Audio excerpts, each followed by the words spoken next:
Қайырлы күн, балалар. Балалар, бүгін сендермен біз судың қасиетін және оған әртүрлі заттарды салған кездегі өзгерісін зерттейміз. Балалар, сендердің алдыларында не тұр? Су тұр, иә? Бүгін біз сендермен судың қасиетін зерттеу барысында не? Тұзды қолданамыз және де картопты қолданамыз, иә?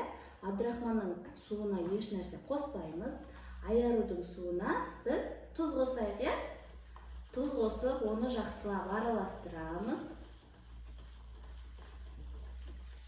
Одан кейін сендер картопты осы тұзға саласыңдар, иә?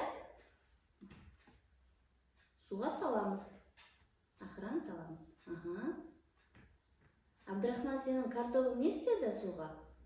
Батып кетті, иә? Айару сенікі? Суға не істеді? Батпады, иә? Айтақ, батпады. Балалар, енді біз тағы да судың қасиетін зерттеу барысында сендермен мынау не зат? Құм және де тас. Бұл екеуі де өлі табиғатқа жатады екен.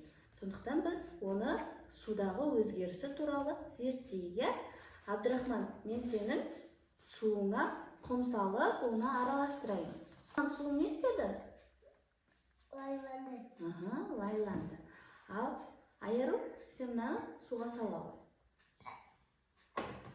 Суыңда қандай өзгеріс бар? Лайланды ма суың? Жоқ. Тасың не істеді?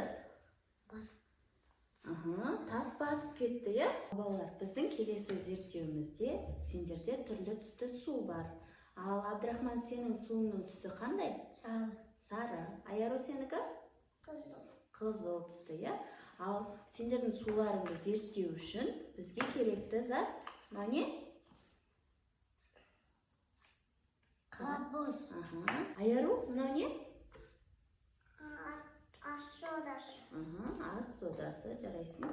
Ал Абдрахман, мен сенің суыңа қара бұрышты саламын, иә? Қара бұрыш не істеді сенің суыңда? Батып кетті ма?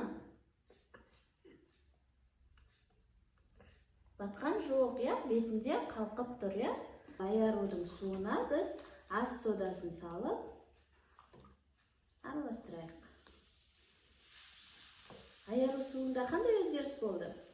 Тасып кетті, иә? Ал балалар, бүгінгі біздің зерттеуіміз сендерге ұнады ма? Иә. Зерттеуге қатысқандарың үшін көп рахмет.